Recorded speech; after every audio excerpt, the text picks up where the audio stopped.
ପିଲାମାନେ ଆସ ଆଜି ଆମେ এই ଗୀତ ମାଧ୍ୟମରେ ମଣିଷ ପଶୁ ପକ୍ଷୀ କୀଟ କେଉଁଠାରେ ବସବାସ କରନ୍ତି ସେ ବିଷୟରେ ଜାଣିବା। ଟିକି ଚଢ଼େଇଟି ରହିଛି ଦେଖ ଗଛରେ କରି ବସା,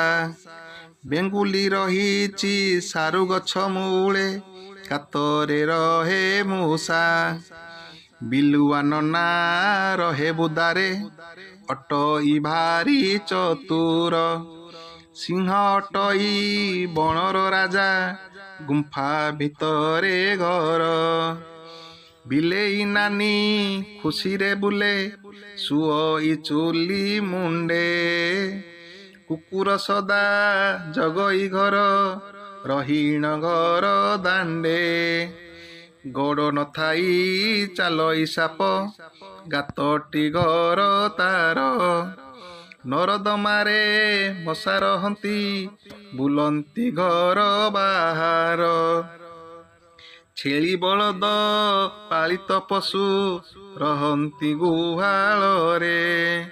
ଛପର ଛାତ ଘର ଆମର ରହୁଛୁ ଆନନ୍ଦରେ, ରହୁଛୁ ଆନନ୍ଦରେ।